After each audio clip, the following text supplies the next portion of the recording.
otherwise, as I say, we do end up becoming like the non-devotees and like that. I remember that story that actually I don't remember it so well. Prabhupada said it to that doctor, and I think it was a Juhu walk, one of the Juhu beach walks, you know, that Dr. Patel, that was his name Patel? Dr. Patel, wasn't that his name? Dr. Patel?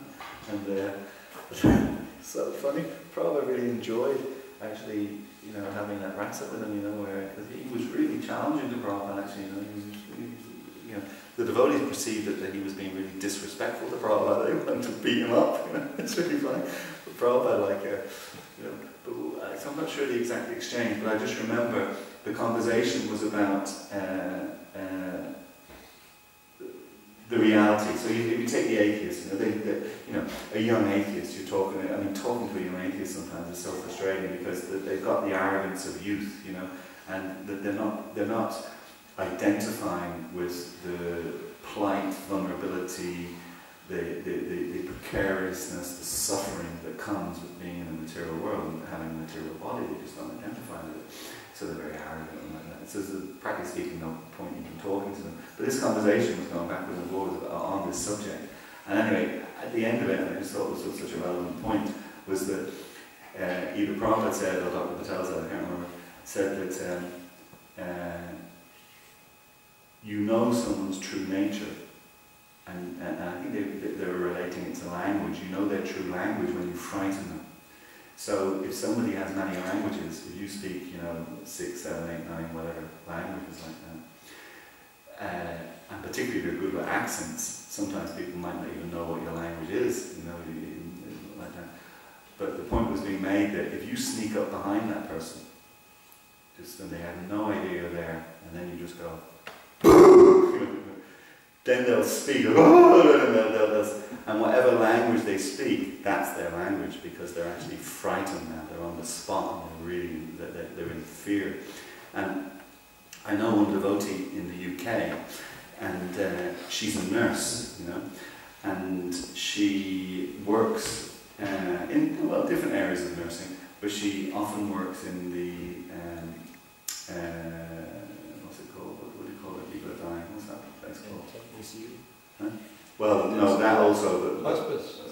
Hospice, old age people. Yeah, hospice, something else. Anyway, whatever it is.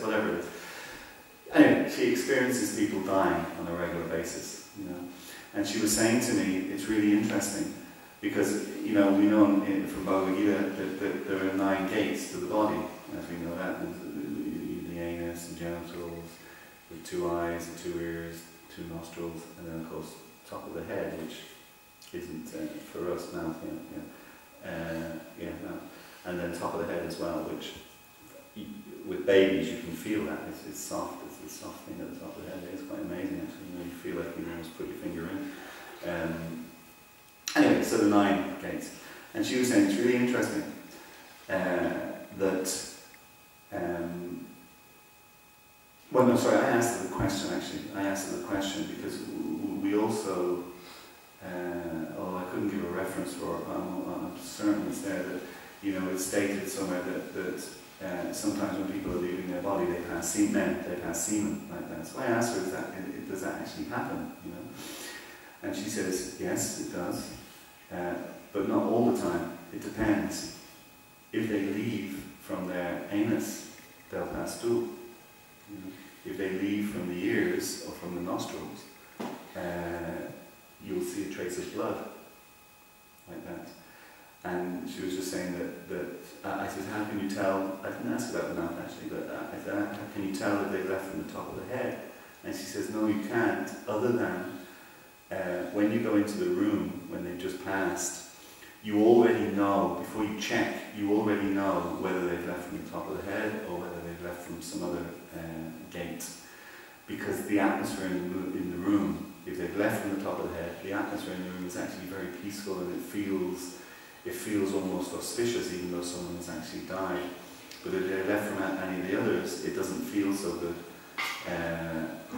So it's just it was just kind of interesting. But anyway, I'm just relating that to that pastime about being frightened. So this is a reality. We leave this body through one of these 9 gates, you know, and depending on the one we leave, we even leave a trace of, people can tell, you know, although she said, it's interesting, she said, because in the nursing industry, in the health industry, in the hospitals and that, none of the others, people think about it, the nurses or doctors think about this, you know, they don't explain it, they don't even bother, they don't even think about it, but for her, as a devotee, it's very obvious what's happening, that's where they've actually left from. And also there was another devotee, American lady, who also was in the nurse or in the medical industry, and she wrote a very interesting article on Donovan's, and they even have a phrase for it, which I've forgotten, I can't remember what the name of it is now. Anyway, they've got a name for it. And basically it's when people, quite a lot of people, when they're leaving their body, even though they may be unconscious like that, maybe in some kind of coma and unconscious of that, but their whole body starts, they look like they're terrified, and their whole body is jerking uncontrollably, and you know, they've got a phrase for it, I just can't remember what the phrase is. You know, and she was connecting this with them being taken by the Yamadutas. These people are just absolutely terrified what's happening to them, you know, and their body is jerking, and their face looks really distressed, you know, and that's what's happening. I mean, at least she was making that connection, and that's what's happening. They're being taken by the Yamadutas. So going back to the atheists and the thing about the Dr. Patel story, you can tell when they're frightened. So you get these atheists, and they're so brash and arrogant, and God doesn't exist, and you only live once, and I'm not afraid of death, you know. But you know, let's see if that's the reality when it actually is coming to pass. And given the purport today, we can put it to the test straight after breakfast. We can just go out and find an atheist, and then we'll just kill him. Die! It's bona fide. Prabhupada says it 3 times in the purport. Go and kill them. And he doesn't say that mentality. He just says kill them. You weren't here to leave that room, I've been listening out in the kitchen all the time. Oh, you're listening in the kitchen? Oh, I see. Okay. So 3 times in the purport, Prabhupada says, just go kill him. I had a... Oh, you have a question? Go ahead, please. I mean, it's just about this cooperating. It's a very important statement, very nice to mention it.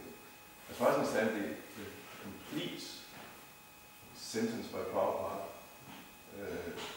the thing is, it's one of those that were not recorded, it's only from memory or devotees. But as far as I understand, actually what Prabhupada said, that how was the love for me will be demonstrated by how you're able to cooperate amongst yourself to maintain this institution when I'm not here. Yeah. Because I mean, probably he also specified what the cooperation should be about. Yeah, the institution. Yeah. To maintain this institution while I'm not here. Yeah. Because I think that's an important point. Because sometimes we, I have an idea. We try to cooperate with the people, but actually, Prabhupada has specific things we should cooperate to continue and maintain the ISKCON institution that Prabhupada he started. Absolutely. That is the quote. Definitely, that's at least that's my understanding of it. What I've heard from the different devotees. It's the Fruit Maharaj. That's what he's referring in language. Yeah. No, absolutely. And it is a very important and interesting point. Okay, real quick. There's this exchange between Tamal Krishna Maharaj and Prabhupada one time, where some devotees had left again. They left. It was too tough for them. Book distribution or whatever service they were doing. It was just too tough, whatever it was. They left. And Prabhupada, because Tamal Krishna, Shriram Maharaj told me this actually, because Tamal Krishna Maharaj had told him, and Tamal Krishna Maharaj had told Shriram Maharaj from the point of view that at the time I also found it a little challenging, Prabhupada's response. But Prabhupada's response was that we're engaged in a war on Maya, and in every war there's casualties. So, to some degree, you could argue that Prabhupada's response was somewhat callous. It wasn't personal. It was kind of like, we got a mission. Okay, soldiers are going to fall. That's going to happen. We march on because we've got a war against Maya. But I do think it's very, very instructive for us as devotees, and also the quote you've just given in full. I think it's very, very instructive for us because it's very easy for us to get sentimental, and very easy for us to get kind of like, oh, and the whole energy on the planet for the last 20 years, whatever it is, you know, wherever that comes from, anyway, it's very prevalent, you know, this whole thing about the person, the individual, and how you're feeling, you know, that whole kind of mood, you know, of whatever word you want to use for it. But from Prabhupada's perspective, there was a bigger issue taking place, like this purpose, you know, clearly outlines, you know, that there's a massive battle taking place, you know, between the forces of good, i.e. the theists, and the forces of bad, the atheists, like that.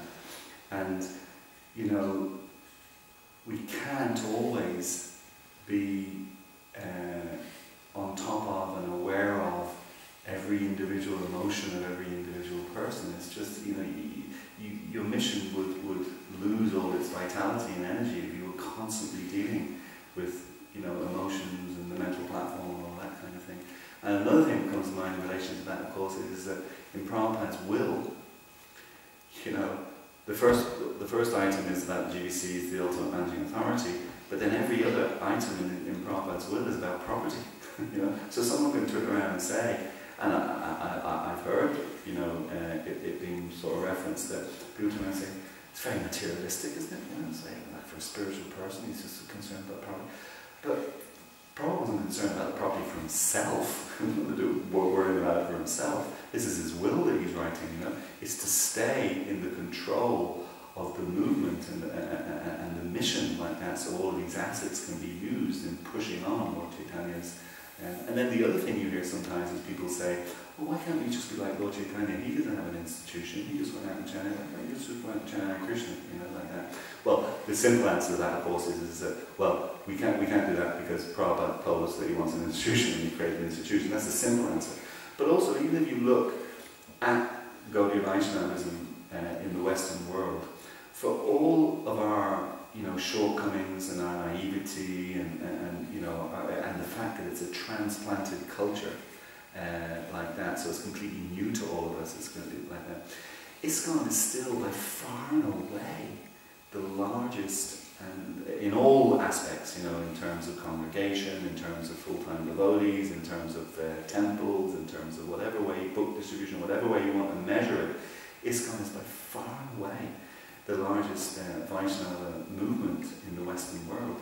And that was, Prabhupada was convinced that the only way to be successful is to have an organized institution, you know, pushing that mission or driving that mission like that. And so far, at least, he's completely proven to be right. Completely proven to. And the other amazing thing, of course, is, and we were talking yesterday about Prabhupada's selflessness, is that if Prabhupada was selfishly motivated, there is no question that the movement would continue on after his demise. Because why would anyone continue on a movement for somebody if it was selfishly motivated? It's just the fact that it's completely selfless, that all these devotees are still pushing on this mission, going out and booking it, etc., etc., etc.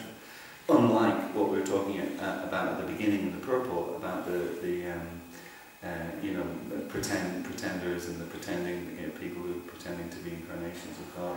I just saw on the internet the other day some guy who was originally from, where is he from actually? He has a Hindu name, Krishna, and I always don't like that when you get someone in the news real negative and they've got the name Krishna in their name, you know, it's Krishna and somebody, but from South London, nothing to do with the devotees or anything like that, but he's from South London, and he's just been running a cult for like 30 years. He's in his 70s now, and he's got life imprisonment.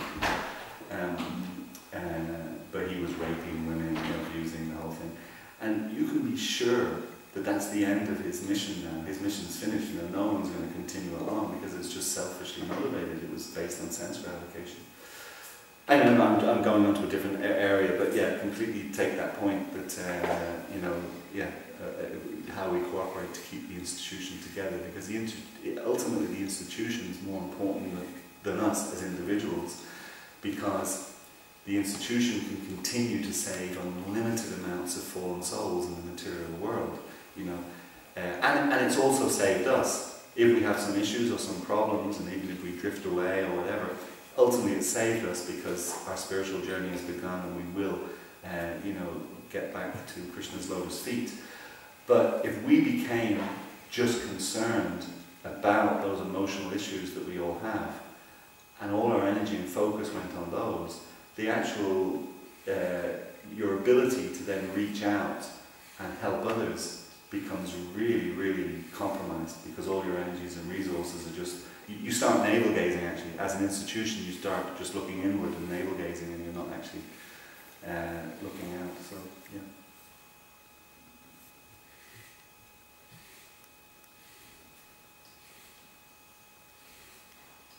Thank you, ladies and gentlemen. Jai, Srimad Bhagavatam ki, Srila Prabhupada ki, Jai, Hare Krishna. Jai.